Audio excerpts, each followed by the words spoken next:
You are here. These first 2 chapters represent the dot on the map that announces you are here. Here we are at the intersection of time, 4 letters, and gender. The journey begins in Chapter 1 with an imperfect acronym, ADHD.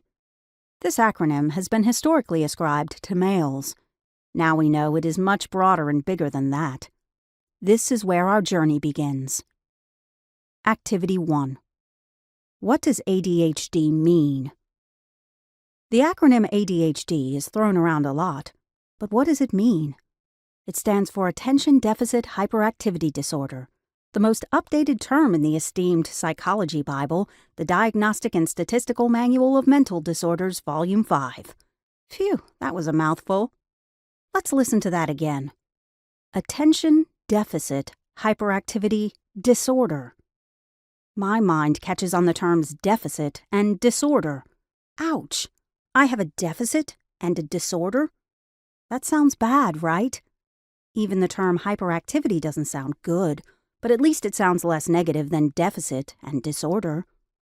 If you think that attention deficit hyperactivity disorder is an imperfect title for how our brains work, you are not alone.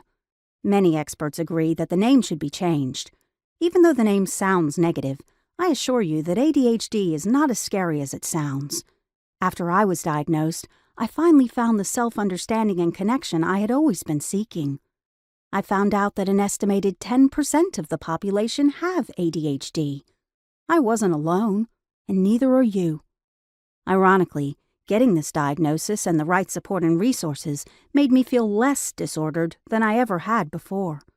There was a name for my particular kind of difference. Many people start questioning whether they have ADHD, or others around them question it, when a tipping point occurs.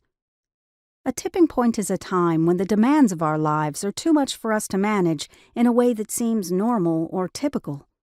For some of us, the demands of sitting still in kindergarten reveal our challenges, while others of us struggle when we begin middle school and the expectations for self-management increase. Still others of us face ADHD challenges as we go to high school, attend college, get married, or become parents. The tricky part of the tipping point is that our tipping point must occur at a time when we are able to access knowledge about ADHD, or others around us must know enough about ADHD to suspect that this is the cause of our challenges. If a person has a tipping point but lacks knowledge about what ADHD looks like in their population, or if others around them don't recognize this struggle, that person is unlikely to get diagnosed.